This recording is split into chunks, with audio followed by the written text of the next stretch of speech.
காரியத்தையும் நாம் பெற்றுக்கொள்வதற்கு, கம்யூனிகேட் பண்ணுவதற்கு, தகவல் பரிமாறுவதற்கு அருமையான கொடுத்துருக்கு ஒரு பெரிய ஒரு ஆயுதம் ஜெபம். அல்லேலூயா. செல்போன், இந்த மீடியா இல்லாத மனுஷன் யாராவது இருக்காங்களா? யாராவது இருக்காங்களா? இப்போ செல்போன் இல்லாமல் வாழ்க்கையே இல்லை அப்படிங்கிற மாதிரி ஆகிப்போச்சு. ஏன்னா எல்லாம் எதை எடுத்தாலும் செல்போன், மணி டிரான்ஸ்ஃபராக செல்போன், டிஜிட்டல் பேமெண்ட் செல்போன், எல்லாமே இந்த செல்ஃபோனில் தான் டிக்கெட்லாம் முன்னாடி கையில் கொண்டு போகணும். இப்போ செல்ஃபோனில் எல்லாம் பதிவு பண்ணி வச்சுட்டு அந்த காப்பியை காட்டின போதும். அந்த செல்ஃபோன் தான் எல்லாரோடும் கான்டாக்ட் பண்ணுவது. அதே போல இந்த உலக வாழ்க்கையில் செல்ஃபோன் எவ்வளோ அவசியமாக இருக்கிறதோ நான் குற்றச்சாட்டவில்லை, அவசியமான காரியம். அதே போல் ஜெபம், இந்த ஆவிக்குரிய பயணத்திலே நமக்கு ஒரு மீடியா போல அந்த ஜெபத்தை யார் சரியாக மற்றவர் பார்க்க வேண்டும் என்றல்ல, மற்றவர் மெச்சிக்கொள்ள வேண்டும் என்றல்ல, நமக்கு இறைவனுக்குள்ள அந்த தொடர்பு. அல்லேலூயா, அல்லேலூயா, அல்லேலூயா. நான் சிறுவயது முதல் என்னுடைய பெற்றோரிடத்திலே நான் கற்றுக்கொண்ட காரியமாக தான். ஒரு ஸ்கூல் ஃபீஸாக இருக்கட்டும், ஒரு காலேஜ் ஃபீஸாக இருக்கட்டும், நான் கடந்து போய் அவங்கள்ட்ட கேட்கும்போது முதல்ல அவங்க கேட்குற வார்த்தை ஜெபம் பண்ணி அன்னைக்கு. எனக்கு ஒரு மாதிரி இருக்கும். சிறுவனை இருந்தபடினாலே, எனக்கு அதை குறித்து ஒரு சரியான ஒரு அறிவில்லாதபடினாலே நான் ஃபீஸ் கேட்குறேன். என் அப்பா என்ன சொல்கிறாங்க? ஸ்வேதம் ஜெபம் பண்ணியான்னு கேட்குறேன். ஃபீஸுக்கு ஜெபத்துக்கு என்ன ஜெபம் தான்? ஜெபம் தான் எல்லாமே. அல்லேலூயா, அல்லேலூயா. ஒரு ரூமில் இருப்பாங்க, இப்போ கொஞ்ச நேரம் ஜெபிச்சுட்டு வா, அதுக்கு பிறகு நான் தாரான்னு சொல்லுவாங்க. சர்ச்சில் போய் ஆண்டவரே எனக்கு எப்படியாவது அப்பா உள்ளத்தில் பேசுங்க, ஆண்டவரே எனக்கு பேசிட்டாங்க ஆண்டவரே அப்படின்னு ஜெபம் பண்ண கொஞ்ச நேரம். அப்புறம் அப்பா அப்படி சொல்லுவாங்க, நமக்கு எல்லாம் தருகிறவர் அவர் தான், அவரிடத்துல கேட்க வேண்டும். அல்லேலூயா. அப்போ அப்பொழுதிருந்தே கற்றுக் கொடுத்திருக்கிறார்கள். நீங்க ஈசப்பாட்டு கேட்டீங்கன்னு ஈசப்பா தருவார். அல்லேலூயா, அல்லேலூயா. அந்த மாம்சத்தின்படி உள்ள தகப்பனார் எவ்வளவு காலம் கூட இருந்தாங்க? கொஞ்ச காலம் இருந்தாங்க. இப்போ அவங்க பயணம் முடிக்க அவங்க போயிட்டாங்க. இப்போ யாருங்க? ஈசப்பா இருக்காங்க. அவர் நேற்றும் என்றும் மாறாதவங்க. எல்லாருக்கும் தகப்பனே அவர் இருக்கின்ற. கேளுங்கள் கொடுக்கப்படும், தேடுங்கள் கண்டடைவீர்கள், தட்டுங்கள் திறக்கப்படும். இதான் ஜெபம். அல்லேலூயா. ஜெபத்தின் மூலமாக கேட்கலாம், ஜெபத்தின் மூலமாக தேடலாம், ஜெபத்தின் மூலமாக பரலோக கதவை தட்டலாம். அல்லேலூயா, அல்லேலூயா. இடைவிடாமல் போராடி உபவாசத்தோடு பொருத்தனை செய்து நாம் ஜெபிக்கும் பொழுது நிச்சயமாக பெற்றுக்கொள்ளும். அல்லேலூயா. பிரயாசப்படுகிறவர்கள் முந்தி பங்கடைவாங்க. நிறைய குடும்பத்தில் அவர்கள் ஆசீர்வதிக்கப்பட்டு ஜெபத்திற்கு அந்த பலனை கொடுத்து முன்னேறி கொண்டே இருக்கிறார். சில குடும்பத்தில் பிரச்சனை பிரச்சனை பிரச்சனை. ஐயா எப்படியா ஜோபிடுங்கய்யா, இந்த காரியம் நடக்க மாட்டேன்னு இருக்கிறது. நீங்க ஜோபினீங்களா? ஐயா காலையில் ஒரே தூக்க மயக்கமா இருக்கு, 5 மணி ஜெபம் இல்லை, தண்ணி ஜெபம் இல்லை, ஆலய கூடுகை எப்போதாவது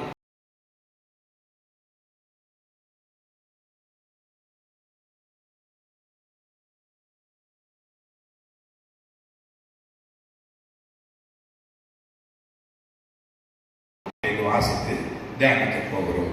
யாக்கோபு 5ஆம் அதிகாரம் 13 முதல் 17 வரை உள்ள வசனங்களை ஒரு வாசிக்கலாம். உங்களில் ஒருவர் துன்பப்பட்டால் என்ன செய்யணுமா? ஜெபம் பண்ண கடவுள். மகிழ்ச்சியா இருந்தால் சங்கீதம் பாட்டு பாடுங்க, கடவுளை பாடி மேம்படுத்துங்க. உங்களுக்கு ஒரு வியாதிப்பட்டால் சபை மூப்பர்களை பாஸ்டர்ஸ் நீங்க அழைங்க, தேவ மந்திரிகளை அழைப்பானாக. எண்ணெய் பூசி அவங்க என்ன பண்ணுவாங்க? ஜெபம் பண்ணுவாங்க. அல்லேலூயா. ஜெபம் பண்ணுங்க. உங்களுக்கு பிரச்சனையா ஜெபம் பண்ணுங்க, வியாதியா ஜெபம் பண்ணுங்க. இன்னும் அதிகமாய் போய் பாஸ்டர் வரவழைங்க, உங்களுக்கு எண்ணெய் பூசி ஜெபம் பண்ணுவார். ஜெபிங்க. அப்பொழுது எப்படிப்பட்ட ஜெபம்? விசுவாசம் உள்ள ஜெபம் வியாதியை ரட்சிக்கும். அல்லேலூயா, அல்லேலூயா. விசுவாசத்தின் அடிப்படையில் தான் கர்த்தர் அற்புதம் செய்கிறார். அப்பா இருக்கிறார். அப்பா எப்படிப்பட்டவர் நான் நீங்களும் அறிந்திருக்கிறோம். அப்படிப்பட்ட அப்பா இடத்துல போய் நீங்க எப்படி கேட்கணும்? விசுவாசத்தோடு நிச்சயமாக நான் அதை கேட்கும் பொழுது அப்பா எனக்கு தருவார், தர அவரால் முடியும். அல்லேலூயா. இருக்கிற விசுவாசத்தின் பூர்ண நிச்சயத்தோடு அதான் ஜெபம். சரி கேட்போம். ஜெபத்தை பற்றி பிரசங்கம் பண்ணாரு ஜூலை மாத கொள்கைகளை. சரி ஜெபம் பண்ணி தான் பார்ப்போமே, கிடைக்குமா? ஜெபம் பண்ணி தான் பார்ப்போமே அப்படின்னா கிடைக்குமா? இந்த ஆஸ்பத்திரிக்கு போகிற வழியில சர்ச்சுக்கு போயிட்டு போவோமே அப்படின்னு சவம் கிடைக்குமா?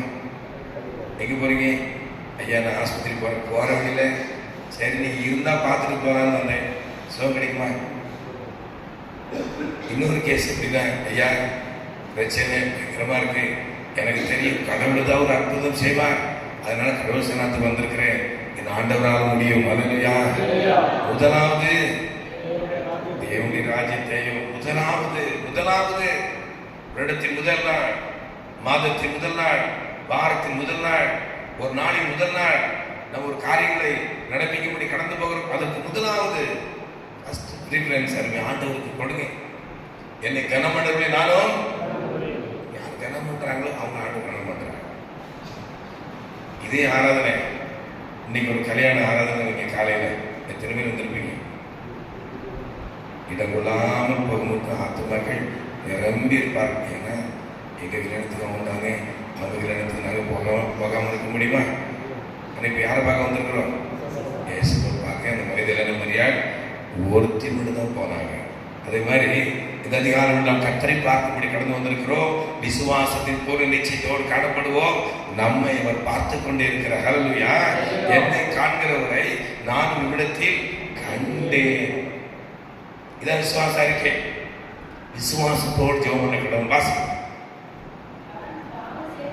அவன் பாவம் செய்தவனா மன்னிக்கப்படும், நீங்கள் சொஸ்தமடைய படிக்க ஒருவர் வாங்கி அறிக்கையிட்டு எல்லாம் ஜெபத்தின் அடிப்படையில் தான் ஓடிக்கொண்டே இருக்கிறார். பாவ பிரச்சனை இருந்தாலும், உங்களுக்கு ஏதாவது கஷ்டங்கள் இருந்தாலும், கருத்து வேறுபாடு இருந்தாலும், ஜெபம் பண்றதுக்கு முன்னாடி என்ன செய்யணும்? ஒப்பரம் வாங்கிடணும். இப்போ நம்ம இத்தனை பேர் வந்திருக்கிறோம், நமக்கு ஏதாவது பிரச்சனைகள் இருந்து அப்படின்னா முதல்ல ஒப்பரம் வாங்கி விட வேண்டும். கருத்து வேறுபாட்டை மாற்றிக்கொண்டு பிற்பாடு ஜெபம் பண்ண வேண்டும். வாசம் முதல்ல என்ன விசுவாசத்தோடு ஜெபம் பண்ணணும்னு பார்த்தோம். இப்போ ஊக்கத்தோடு நீதிமான் செய்யும் ஊக்கமான வேண்டுதல் மிகவும் பலனுள்ளதா இருக்கிறது. அல்லேலூயா. வாசிங்க. எலியா என்பவன் நம்மை போல பாடுள்ள மனுஷனா இருந்து ஆவியானவர் எப்படி எழுதுறாரு பார்த்தீங்களா? சில சொல்லுவாங்க பாஸ்டர்னே அவர் சர்ச்சில் உட்காந்து கொட்டடிச்சு பாட்டு பாடி 24 மணி நேரமும் ஜெபம் பண்ணிட்டே இருக்க வேண்டியதான். நமக்கு என்ன வேலை இருக்கு? அவருக்கு இருக்கிற டென்ஷன் பார்த்தவங்களுக்கு தான் தெரியும். மொத்த பிரச்சனை எங்க இருக்கு? அவர் தலைமையில தான். உங்க பிராஞ்சி விசுவாசி தானே, உங்க பிராஞ்சி பிரதர் தானே, உங்க பிராஞ்சி சிஸ்டர் தானே. அந்த பிரச்சனை எல்லாம் யார் மேல வரும்? அந்த பாஸ் மேல தான் வரும். ஒரு அருமையான பழமொழி ஒன்று சொல்லுவாங்க, விசுவாசி வீட்டுக்கு ஒரு பேய் இருந்து அப்படின்னா பாஸ்டர் வீட்டில் மோட்டுக்கு ஒரு பேய் இருக்கும். அது புரிஞ்சுதா? பழமொழி மேரி சிஸ்டர், மாறி என்ற மேரி சிஸ்டர் புரியுதா உங்களுக்கு? அப்ப அங்கங்க விரட்டுற பேர்லாம் எங்க வரும்? வந்து பார் அப்படின்னு எங்க வந்து நிற்கும்? வீட்டில் மோட்டில் தான் உட்காந்துட்டு இருக்கும். இவரு நல்லா வெளியிட சொல்லிட்டு இருந்தாரு. எப்படி இருக்கும்? அவனை உள்ள இறங்கி தந்திரமா கிரியை நடந்துச்சு. அவர் ஜெப வீரராக இருந்தார் அப்படின்னு பிடிச்சாங்க. அல்லேலூயா. அல்லேலூயா. முன்னாடி இருக்கிறனா ஊக்கத்தோடு ஜெபிப்போம். அல்லேலூயா. நீதிமான் செய்யும் ஊக்கமான வேண்டுதல் மிகவும் பலனுள்ளதா இருக்கிறது. வாசம். எலியா நம்மை போல பாடுள்ள மனுஷனாக இருந்தும் கருத்தா ஜெபம் பண்ணினார். அல்லேலூயா. அல்லேலூயா. 15, 16, 17 வசனங்களே இன்னைக்கு தியானத்துக்கு எடுத்திருக்கிறோம். 15வது வசனத்தை வாசிக்க மீண்டும்.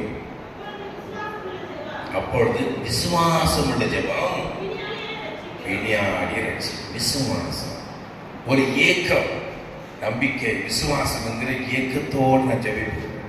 நிச்சயமாக அப்பா தருவார். அப்பா அந்த காரியத்தை செய்வார். நான் விசுவாசித்திருக்கிறவர் இன்னார் என்றார். சொல்லுதேன்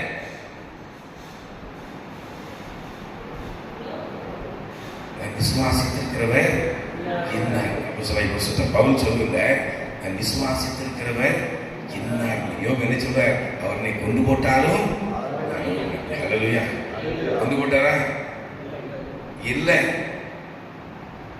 அவனுக்கு தெரியும் நான் யாரை நம்பி வந்திருக்கிறேன், யாரை கடைபிடித்திருக்கிறேன். எனக்கு செல்வங்கள், ஆசைகள், ஐஸ்வர்யங்கள். கப்பல் வியாபாரியுடைய மகன் யாரு? இந்த பவுல். கப்பல், ஒரு கப்பல் எத்தனை கோடி இருக்கும் கப்பல். நம்ம ஒரு வீடு, இந்த வீடு மாதிரி எத்தனையோ 1000 பில்டிங் அந்த கப்பலுக்குள்ள இருக்கும். அப்படிப்பட்ட கப்பலை வாங்கி விற்கிற ஒரு கப்பல் வியாபாரியுடைய மகன் தான் இந்த பவுல். அவர் சொல்லுங்க, என் ஆண்டவராகிய இயேசு கிறிஸ்துவை அறிகிற அறிவின் மேன்மைக்காக லாபமா இருந்தவைகளோ அவள் எல்லாவற்றையும் நஷ்டம் என்று குப்பையுமாக. ஹல்லேலூயா. அவர் நம்பிக்கை உண்டு. நான் விசுவாசித்திருக்கிறவர், நான் யாரை நம்பி வந்திருக்கிறேன், அவரை யார் எனக்கு தெரியும். ஹல்லேலூயா. அவர் யார்? அவர் இயேசு. அவர் எப்படிப்பட்டவர்? ஹல்லேலூயா. அவரால் செய்யக்கூடாத அதிசயமான காரியம் ஒன்றுமில்லை. இது உலகத்தின் காரியங்களை மக்கள் பார்க்கிறார்கள். ஆனால் அவரை நம்பி, அவரை விசுவாசித்து, அவருடைய பாதங்களை பற்றி கொண்டு வருகிறவர்களுக்காக கர்த்தர் வைத்திருக்கிற அனந்த நன்மைகள், ஆசீர்வாதங்கள் எப்படிப்பட்டவர்கள் என்பதை அவர் அப்பொழுதே பார்த்தார். ஹல்லேலூயா. ஹல்லேலூயா. ஒரு பரலோகம் இருக்கிறது, ஒரு புதிய வானம் இருக்கிறது, ஒரு புதிய பூமி இருக்கிறது. அங்கே எனக்காக கர்த்தர் வைத்திருக்கிற ஆசீர்வாதங்களை நம்ம பார்க்கிறோமா? அதை பார்க்கணும். இங்க இருக்கிற அந்த பிரச்சனையை நம்ம பார்த்து அது உதாரணமாக நமக்கு தெரிகிறது. முழங்காலத்தம் செய்யும் பொழுது நம்முடைய தகப்பனை பார்ப்போம். அந்த தகப்பன் நமக்காக ஆயத்தம் பண்ணி வைத்திருக்கிற அந்த பரம தேசத்தை, அந்த மகத்துவங்களை நினைவுகூர்ந்து விசுவாச அறிக்கை செய்வோம். ஹல்லேலூயா. அப்பா எனக்கு ஒரு மகிமையான வீட்டை கட்டி வச்சிருக்கிறேன். ஹல்லேலூயா. உண்மையா இல்லையா? உண்மையா இல்லையா? உண்மைதானே? அதனால இங்க உள்ள வீட்டை பற்றி கவலைப்படக்கூடாது. ஹல்லேலூயா. கர்த்தர் தரும்போது தருவார். ஹல்லேலூயா. நம்முடைய நோக்கம் அந்த பரம தேசம். அந்த நோக்கத்தோடு இந்த பவுல் தன்னுடைய வாழ்க்கை அமைத்துக் கொண்டபடினாலே அவர் வெற்றிகரமாய் விசுவாச அறிக்கை செய்து அந்த விசுவாசத்தை காத்துக்கொண்டு நல்ல போராட்டத்தை போராடினேன், ஓட்டத்தை முடித்தேன், விசுவாசத்தை காத்துக்கொண்டேன். இது முதல் நீதி கிருபை எனக்காக வைக்கும். ஹல்லேலூயா. அவர் அதை என்னால் எனக்கு தந்தல்ல போகிற எனக்கு மாத்திரமல்ல, இப்படியே என்னுடைய அடிச்சொல்லை பின்பற்றி கடந்து வருகிற ஒவ்வொருவருக்கும் அதை கொடுக்க போகிற. ஹல்லேலூயா. இந்த விசுவாசம், விசுவாசத்தோடு ஜெபம் பண்றோம்.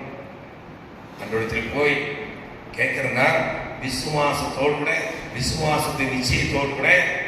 அப்புறம் முதலாவது ஆண்டவரை குறித்தோம், அவருடைய வல்லமை குறித்தோ, அவருடைய மகத்துவங்களை குறித்தோ நன்கு அறிந்திருந்தால் தான் விசுவாசம் வரும். இல்லைன்னா நான் ஒரு எழுதிச்சிட்டே போட்டு பஞ்சரான சைக்கிள் ஊட்டிட்டு வந்து உங்க வீட்டில் காலையிலே கதவை தட்டி அபிரகாம் வீட்டில் கர்த்தர்களை ஆசிரியப்பாராங்க. கர்த்தர்களை வாழாக்காமல் தலையாக்குவார், உங்களை கீழாக்காமல் மேலாக்குவார். நான் சொல்றேன்னு வைங்க, உங்களுக்கு வந்து நம்பிக்கை வருமா? நான் எப்படி இருக்கேன்? எழுதி சட்டை, ஒரு பஞ்சரான சைக்கிள். என்ன நீங்க பார்ப்பீங்களா? பார்க்க மாட்டீங்களா? ஒரே கேள்வி அப்புறம் கேட்காம கேட்பாரு உள்ளுக்குள்ளே. அது சரி, காலையில வந்திருக்கீங்க, எனக்கு ஆசீர்வாதம் சொல்ல வந்திருக்கீங்க, உங்க நிலைமை என்னாச்சு அப்படிங்க.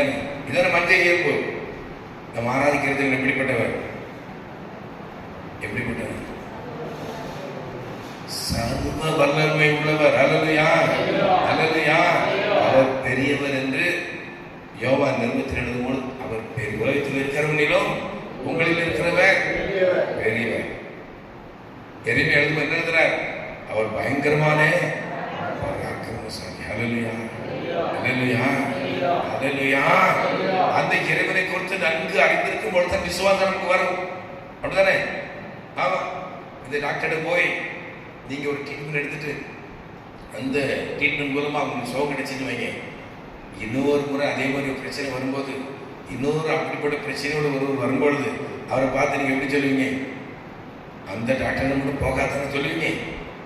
அங்க போ, இதே பிரச்சனை அங்க போனேன், எனக்கு முதல்ல அந்த மருத்துவரை குறித்து அந்த தகப்பனை குறித்து, அந்த ஆண்டவரை குறித்து நன்கு அறிந்திருக்கும் பொழுது விசுவாசம் வரும். அல்லேலூயா. நான் விசுவாசித்திருக்கிறவர் இன்னார் என்றார். அவர் எப்படிப்பட்டது எனக்கு தெரியும். அல்லேலூயா. கொஞ்சம் தெரியாதவங்களா அந்த சர்ச்சைக்கு வந்துட்டேன். ஏன்? ஆண்டவர் பற்றி சரியான அறிவில்லாதபடினாலே அவங்க அப்படி சொல்லுவாங்க. நான் விசுவாசித்திருக்கிறவர் இன்னார் என்றார். அல்லேலூயா. விசுவாசத்தோடு ஜெபம் பண்ணுவோம். 16வது வசனத்தை வாசிங்க.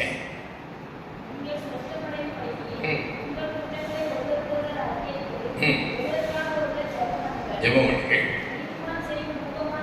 நீதிமான் செய்யும் ஊக்கமான வேண்டுதல். முதல்ல விசுவாசத்தோடு ஜெபம் பண்ணுங்க. இரண்டாவது ஊக்கமா ஆவில நிறைந்து அந்நிய பாஷைகளை பேசி நாவை திறந்து உபவாசித்து பொருத்தனை செய்து, அதாவது போராடி பெற்றுக் கொடுக்கிறாங்க. ஊக்கத்தோடு ஜெபிக்கிறாங்க. அல்லேலூயா. அல்லேலூயா. முதல்ல ஏக்கத்தோடு கூட, விசுவாசத்தோடு கூட, நம்பிக்கையோடு கூட, இயக்கத்தோடு கூட ஜெபிக்க வேண்டும். இரண்டாவது ஊக்கத்தோடு. அல்லேலூயா. சில ஜெபம் பண்ணும்போது எப்படி ஜெபம் பண்ணுவாங்க? ஆண்டவரே தூங்காம ஜெபிக்கிற வரம் தாங்கப்பா. சந்திரசேகர் புரிஞ்சுதான்? சந்திரசேகர் நான் சொன்ன புரிஞ்சுதான்? சந்திரசேகர் அதானே 3வது தான் புரிஞ்சுக்கணும். அதாவது தூங்காமல் ஜெபிக்க வரம் தாங்கப்பான்னு ஜெபம் பண்ணுவாங்க. எப்படி ஜெபம் பண்ணுவாங்க? 3வது வார்த்தை முடிஞ்சோன்னா கொட்டையை விட்டு இதான் ஊக்கத்தோட ஜெபிக்கிறது. அவர் என்னை ஆசீர்வதித்தாலே போக விட மாட்டேன். யாக்கோபு விடிய வரை போராடி ஜெபிக்கிறார். இறைவன் இங்க இருக்கிறார். ஆண்டவர் சொல்றார், நேரம் விடுகிறது, நான் போகட்டும், விடு விடு. அப்ப யாக்கோபு என்ன சொன்ன? யாக்கோபு என்ன சொன்ன? நீர் என்னை ஆசீர்வதித்தாலே நான் எதற்காக உம்மை பற்றி கொண்டேன் நமக்கு தெரியும். யாக்கோபின் நெஞ்சத்தில் எனக்கு ஏற்பட்ட பயங்கரமான சூழ்நிலை நான் இப்படி பாதப்படியில் கடந்து வந்திருக்கிறேன்.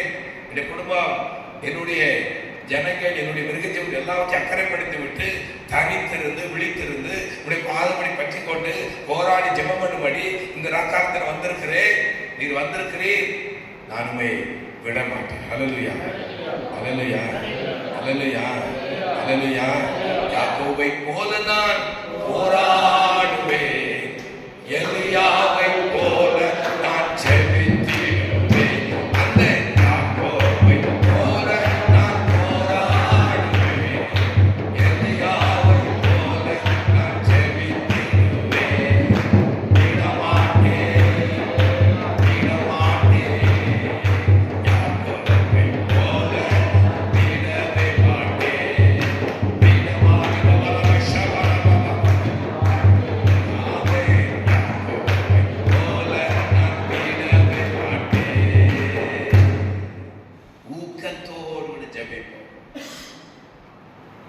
ஏக்கத்தோடு கூட ஜெபிப்போம். கண்ணீரோடு கூட உபவாசித்து விசுவாசத்தை நம்பிக்கையோடு கூட முதலாவது ஜெபிப்போம். இரண்டாவது ஆவில நிறைந்து ஊக்கத்தோடு கூட நீங்க எப்படி ஆசீர்வதிப்பீங்க. அந்த ஆசீர்வாதத்தை பெற்றாலும் நான் அந்த உபவாசத்தை நிறுத்த மாட்டேன். எனக்கு தெரியும் நீர் தருவே, நான் விட மாட்டேன். அப்ப யாக்கோபு பார்த்தாங்க, சொன்ன நீ மனிதனோடும் தேவனோடும் போராடி மேற்கொண்டாயே என்று சொல்லி யாக்கோபு தலையெடுத்தே என்று மாறுகிறார். யாக்கோபை கர்த்தர் இஸ்ரவேலாய் மாற்றுகிறார். ஹல்லேலூயா. ஒரு பிரபுவாய் மாற்றுகிறார். யாக்கோபு என்ற எத்தன் ஏமாற்றுகிறவன் என்று அர்த்தம். தன்னுடைய சகோதரனை ஏமாற்றினார், தன்னுடைய தகப்பனாரை ஏமாற்றினார், ஆள் மாறாட்டம் செய்தார். உண்மைதானே? ஆண்டோட தலையெழுத்தையே மாற்றுகிறது. ஜெபத்தின் மூலமாக மாறாத ஒன்றுமில்லை. ஹல்லேலூயா. அது முதற்கொண்டு அவர் ஒரு பெரிய பிரபுவாய் மாறுகின்ற கர்த்தரை தெரிந்து கொள்கிற விதத்தை பாருங்க. யார் போராடுகிறார்களோ, யார் ஊக்கத்தோடு கூட அருமையானவரை பற்றி பிடிக்கிறார்களோ அந்த குடும்பத்தை, அந்த சந்ததியை கர்த்தர் வேறுபிடிக்கிறார். ஹல்லேலூயா. இந்த ஜனத்தை எனக்கு ஏற்படுத்த இவர்கள் என் துதியை சொல்லி வருவார்கள் என்று அந்த இஸ்ரவேலை, அந்த இஸ்ரவேல் குடும்பத்தாரை கர்த்தர் விசேஷித்த வேதம் முழுவதையும் பார்த்தீர்கள் என்ற அந்த இஸ்ரவேல் குடும்பத்தாரின் அடிப்படையில் எழுதப்பட்டே வருகிறது. ஏனென்றால் இவருடைய விசுவாச போராடி அங்கே ஆண்டவரை பற்றி கொண்ட அந்த விதம் அங்கே எழுதப்பட்டிருக்கிறது. நானும் நீங்களும் ஏக்கத்தோடு கூட விசுவாசத்தோடு ஜெபிப்போம். இரண்டாவது ஊக்கத்தோடு கூட ஆவில் நிறைந்து போர்த்தலை செய்து உபவாசத்தில் போராடி பெற்றுக்கொள்ளும் வரை விட மாட்டேன். அல்லேலூயா. அடுத்து 17ஆம் வசனத்தை வாசிங்க.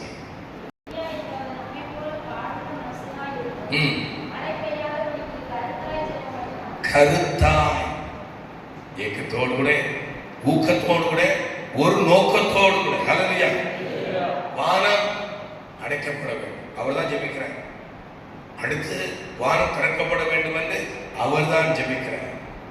யோசுவா ஜெபித்தார், கர்த்தரை நோக்கி ஜெபம் பண்ணி, சூரியனே நீங்கள் நில்லுங்கள், சந்திரனே நீங்கள் நில்லுங்கள். ஜெபத்திற்கு எவ்வளவு வல்லமை இருக்கு பாருங்க. சூரியன் இருக்கிறது, சந்திரன் இருக்கிறது, காற்றை எரியாதே அமைதலாயிரு. இயேசு ஜெபித்தார். ஹல்லேலூயா, ஹல்லேலூயா. இயேசு தான் நமக்கு மாதிரி. லாசரு கல்லறைக்கு முன்பாக நின்று பிதாவை நோக்கி இயேசு ஜெபித்தார், லாசருவே வெளியே வா. ஹல்லேலூயா, ஹல்லேலூயா. ஜெபத்தின் மூலமாக நடைபெறாத காரியம் ஒன்றுமில்லை. கல்லறைகள் திறக்கப்படும். ஹல்லேலூயா. மரித்தோர் உயிரோடு எழும்புவார்கள். இதை விட அற்புதம் ஏதாவது ஞாபகத்துக்கு வரலாம். நான் சொல்றேன், நான் படிப்புல இருந்த வீக்கு தான். அப்போ 10th எக்ஸாம் எழுதிட்டு வந்தாச்சு. அப்போ அங்குள்ள ஒரு பிரதர் சொல்லுவார், brother Selvan, engineer brother Selvan, Edison நீங்க பாஸ் பண்றது அது எப்படிப்பட்ட காரியம் தெரியுமா? அதாவது கை நொண்டியா இருக்கிறவங்க, இப்படி நொண்டியா இருக்கிற கை நீண்டுன்னு வைங்க, அது நார்மல். இப்படி சூழ்வி இருக்குது, கையை நீட்டு. கையே இல்லாத ஒருத்தங்க கை முடிச்சு அப்படி இருக்கும். கையே இல்லாதவனுக்கு திடீர்னு கை முடிச்சு அப்படி இருக்கும். அதான பெரிய அற்புதம். இல்லாமல் இருந்து ஒன்றை செய்கிறது. அப்போ அவர் சொன்னா, எனக்கு அப்ப புரியறதுக்கு சக்தி இல்லை. ஆனா நான் ஜெபம் பண்ணேன், ஆண்டவரே உமக்கு சித்தமான நீங்க எனக்கு வெற்றியை தாங்க. அந்த பிரதர் இப்படிலாம் சொன்னாங்க, இவங்க இப்படிலாம் சொன்னாங்க, நீங்க பாருங்க, நீங்க கேளுங்க. நடந்தது என்ன? அதே பிரதர் எனக்கு டெலிகிராம் அடிக்கிறாரு, எடிசன் யூ ஆர் ப்ரமோட்டட். அல்லேலூயா, அல்லேலூயா. ஜெபம், அல்லேலூயா. நீங்க ஜெபிச்சு பாருங்க, கூடாதது ஒன்றுமில்லை. அல்லேலூயா, அல்லேலூயா. ஜெபமே என் வாழ்வின் செயலாக மாற ஜெபகாவியால் என்னை நிரப்பிடுவே. ஜெபமின்றியே ஜெயமில்லையே, ஜெபமின்றியே ஜெயமில்லையே, ஜெப சிந்தையில் பாருமே. அப்ப நான் ஜெபம், ஆண்டவரே எனக்கு கல்வி வரமாட்டேன். அவர் தேவ மனிதன் உண்மை கர்த்தர் பேசுவார், தேவ ஞானத்தை தருவார். கர்த்தர் ஞானத்தை தருகிறார், அவர் வாயிலிருந்து புத்தியும். அடுத்த நான் டிகிரி படிக்கும் போது அந்த காலேஜில் நான் தான் டிஸ்டிங்ஷன். அல்லேலூயா. 10th கை பிரச்சனை இருந்தவர் இப்போ டிஸ்டிங்ஷன். இது யாரால் ஆயிட்டு? கர்த்தரால் ஆயிட்டு. அல்லேலூயா. அந்த பிரதர் இடத்துல ஒரு சந்திக்க ஒரு வாய்ப்பு கிடைச்சி. யாரு? இந்த கையை பற்றி சொன்னாரே அந்த பிரதர். அப்போ எடிசன் நீங்க இப்போ என்ன பண்றீங்க? நான் சர்ச்சில் பாஸ்டர். நீங்க என்ன படிச்சீங்க? 10th உங்களை சந்திச்ச ஞாபகம். நான் ஒரு வார்த்தை சொன்ன உங்களுக்கு ஞாபகம் இருக்கா? ஞாபகம் நல்லா இருக்குது, நான் மறக்கவே இல்லை. இப்போ என்ன படிச்சீங்க? நான் பிஎஸ்சி முடிச்சுட்டு எம்ஏ முடிச்சு. இதெல்லாம் எப்படி? அவர் ஆயிடுச்சு. அல்லேலூயா. அவர் சொல்ல ஆகும், பெருமைக்காக சொல்லலை, ஜெபத்தினாலே கர்த்தர் அற்புதம் செய்வார். ஹல்லேலூயா. அதனால படிக்கிற பிள்ளைகள் நீங்க கவலைப்படாதீங்க, நமக்கு ஒரு சப்போர்ட் யார் இருக்கா? அங்க ஆண்டவர் இருக்கிறார். ரமோஸ், கட்வின், வெஸ்லி இங்க தான் இருக்கிறேன். அப்படிதானே? அலிஸ் நமக்கு ஏசப்பா இருக்காங்க. அலிஸ் சொல்லுவோம், ஐயா எனக்கு 100 மார்க்கு மேலே யாருமே போட மாட்டேங்கிறாங்க அப்படின்ட்டு. நம்ம பிள்ளைகள் பாருங்க எவ்வளவு கடவுள் ஆசீர்வதித்திருக்கிறார். ஜெபம், அல்லேலூயா. நாம் ஜெபிப்போம், நாம் ஜெயிக்க போறோம். ஹல்லேலூயா. ஏக்கத்தோடு ஜெபிப்போம், விசுவாசத்தோடு.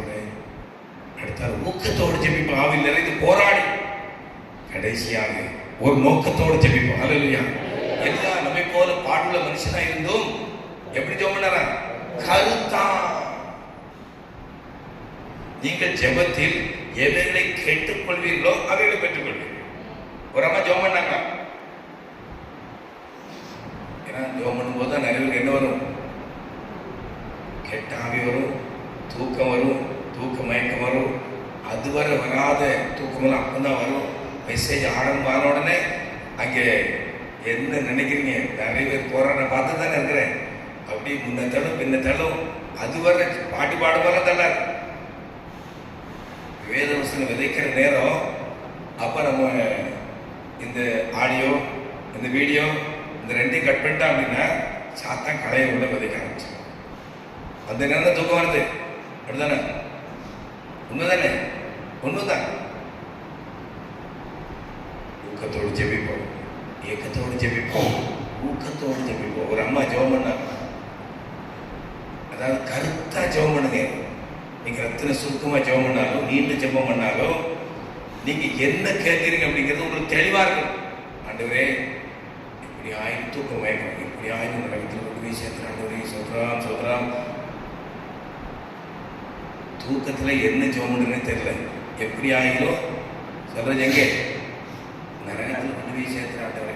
ஜெபம் எப்படி போகுது பாருங்க, ட்ராக் மாதிரி எப்படி போகுது? தூக்க மயக்கத்தில் இருக்கிறாங்க.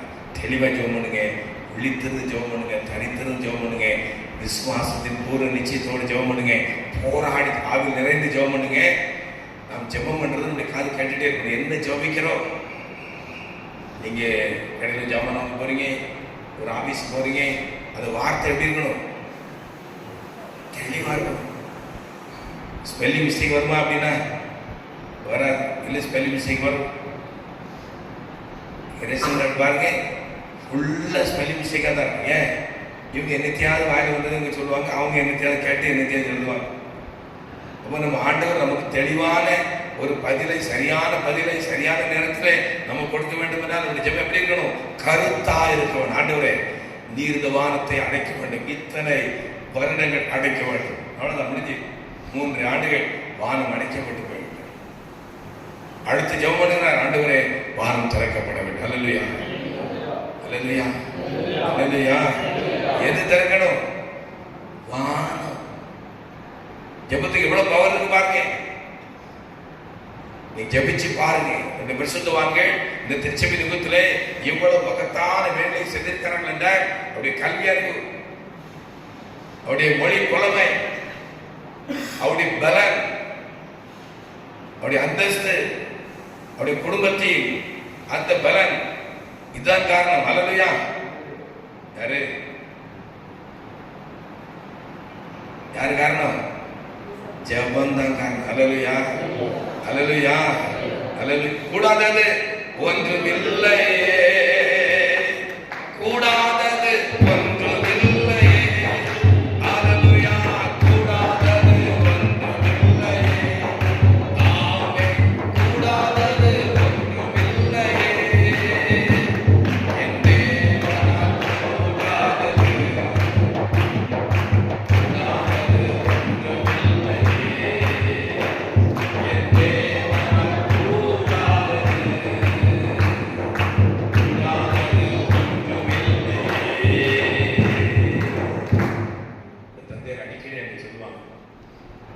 மற்ற பெற்றோர்களை போல உங்களுக்கு நானே சொத்து சுகங்கள் எதுவுமே நாங்கள் சேர்த்து வைக்கிறோம்.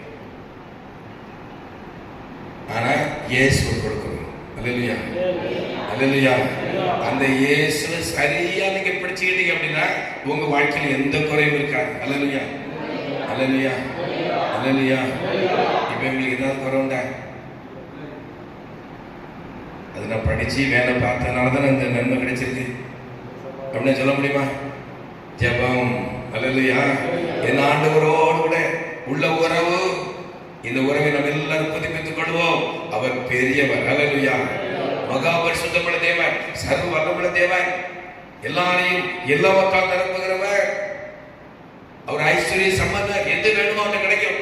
அவர் பரம வைத்தியர், ஒரு டாக்டர். நம்ம இப்போ ஒரு மாதிரி நெருக்கத்தின் பாதையில் கடந்து போகலாம்.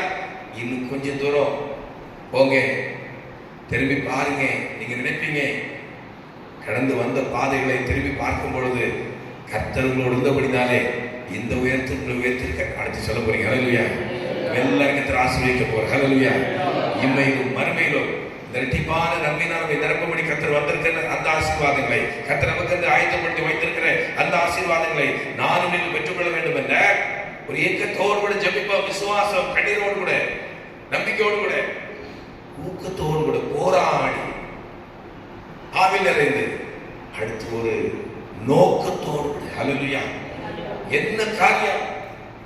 என்னுடைய தாயார் அவர்கள் நம்முடைய இந்த இடம், இந்த ஆலயம் சொந்தமாக்கப்பட வேண்டும் என்றும் கேரித் ஆசிரமத்தை அந்த வாங்கப்பட வேண்டிய அந்த கேரித் ஆசிரமத்தின் அந்த இடம் அது சொந்தமாக்கப்பட வேண்டும் என்றும், அம்மாவுடைய குடும்பத்திலும் அப்பாவுடைய குடும்பத்திலும் மீதியா இருக்கிறவர்கள் ரட்சிக்கப்பட வேண்டும் என்றும் ஒரு 40 நாள் உபவாசம் செய்ய வேண்டும் என்று கர்த்தருக்கு பொருத்தனை செய்து உபவாசம் ஜெபம் நடக்கும். இயக்கத்தோடு கூட ஜெபம், ஊக்கத்தோடு கூட ஜெபம், ஒரு நோக்கத்தோடு கூட. என்னென்ன காரியம், என்னென்ன காரியம்? கர்த்தருக்கு காத்திருக்க ஜெபிக்கிறவங்க நம்ம என்ன செய்யணும்? இப்ப கடவுள்கிட்ட கேட்கிறோம் ஒன்று, அப்ப அதில் வர்றது வர என்ன செய்யணும்? கர்த்தருக்கு காத்திருக்கிறோம். சிலர் வீட்டில் போய் தட்டுவாங்க, தட்டிட்டு என்ன செய்யணும்? தட்டிட்டு உடனே போயிடணும்.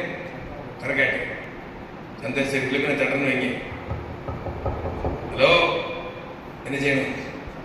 உடனே போயிடணும். சத்தம் தட்டுறதுதான் கேட்குமே. நம்ம என்ன செய்யணும்? வரணும்ல, வந்து திறக்கிறது என்ன செய்யணும்? காத்திருக்க வேண்டும். ஹல்லேலூயா. கர்த்தருக்கு காத்திருக்கிற ஒரு ஜெபம் வந்து நம்ம பரலோகத்தை தட்டுறோம், அடிமையாண்டோட கேட்கிறோம், தேடுறோம். பதில் வருவரை காத்திருக்க வேண்டும். ஹல்லேலூயா. வேகத்தோடு ஜெபிப்போம், ஊக்கத்தோடு ஜெபிப்போம், நோக்கத்தோடு ஜெபிப்போம். பதில் வரப்போகிறது. ஹல்லேலூயா. பெற்றுக்கொள்ள போகிறோம், அற்புதத்தை காண போகிறோம். ஜெபம் என்கிற ஒரு பெரிய ஆயுதத்தை கர்த்தர் கொடுத்திருக்கின்ற பயன்படுத்தலாமா? கவிதா, ஹல்லேலூயா. எவ்வளவு பிரச்சனை வந்தால் முட்டங்கள் போட்டிருக்கு, முழங்கால் போட்டிருக்கு. ஹல்லேலூயா, ஹல்லேலூயா, ஹல்லேலூயா. கேரளாவில் ஒரு சகோதரர் சொன்னேன், இந்த பாஸ்டர் என் மரத்தெல்லாம் பட்டு போய் வச்சுட்டார். பாஸ்டர் மரத்தெல்லாம் பட்டு போய் வச்சுட்டார். பெரிய ஆச்சரியமா இருக்கு. பாஸ்டருக்கும் மரத்துக்கு என்ன சம்பந்தம்? இவர் என்ன பண்ணுவார் தெரியுமா? பக்கத்து பிளாட்டுக்காரரு, நம்ம சர்ச்சு பிளாட்டு கொஞ்சம் ஹைட்டா இருக்கு, அவர் அந்த ஓரத்தில் வெட்டிகிட்டே இருப்பார். எந்த ஓரத்தில்? சர்ச்சு பிளாட்டு ஓரத்தில் வெட்டிகிட்டே இருப்பார். அங்கே வேறலாம் இதாகல. அவருடைய நோக்கம் தெரியுமா? அந்த மரங்களெல்லாம் படைச்சு பாஸ்டர் சொல்லி சொல்லி பார்த்தாரு, கேட்கல. அடுத்த பாஸ்டர் நினைச்சுவார், பாஸ்டர் நினைச்சுவார், முட்டு போடுவார். ஆண்டவரே நீங்க பாருங்க, நீங்க கேளுங்க. அடுத்த பார்த்தா என்னாச்சு? இங்க தண்ணி ஊத்தாமலே மரம் நல்லா இருக்கு, இங்க சர்ச்சை சுற்றி உள்ள மரம் நல்லா இருக்கு. ஆனா அங்க பார்த்தா அவர் எவ்வளவு பராமரிச்சாரு, எல்லாம் புழு பூச்சி அடிச்சு எல்லாம் வாடி போச்சு. அவர் என்ன சொன்னாரு? இந்த பாஸ்டர் பட்டு போச்சு. உண்மைதான். ஜெபம் பண்ணுங்க. ஹல்லேலூயா. நீங்க ஒண்ணு செய்ய வேண்டாம். அந்த ரங்கத்துல உட்கார்ந்து முட்டு போட்டு ஒரு ஏக்கத்தோடு கூட, கண்ணீரோடு கூட, விசுவாசத்தோடு கூட, ஊக்கத்தோடு கூட, ஆவில் நிறைஞ்ச நிவாசிகளை பேசி பொருத்தனை செய்து போராடி ஒரு நோக்கத்தோடு கருத்தாய் ஜெபிச்சு பாருங்க. நிச்சயமாக உங்களுடைய ஜெபத்திற்கு கர்த்தர் பதில் கொடுப்பார். ஹல்லேலூயா. இந்த ஜூலை மாதத்தில் கர்த்தர் எனக்கு உங்களுக்கு கொடுக்கிற நல்ல ஆலோசனை, ஜெபமே ஜெயம். ஹல்லேலூயா, ஹல்லேலூயா. ஜெபிப்போமா? ஜெபத்தை கூட்டுங்க, தனி ஜெபத்தை கூட்டுங்க, போராடுங்க. அடுத்த கர்த்தர் சன்னதியிலே எல்லாரும் சொல்ல போகிற வல்லமையானவர் மகிமையானவைகளை எனக்கும் செய்தார். எல்லாரும் சொல்ல போகிற கர்த்தர் வார்த்தையை ஆசீர்வதிப்பார். ஹல்லேலூயா. கர்த்தரை ஸ்தோத்திரிப்போம். ஹல்லேலூயா, ஹல்லேலூயா, ஹல்லேலூயா, ஹல்லேலூயா. கிருபை நிறைந்தவரே, கிருபை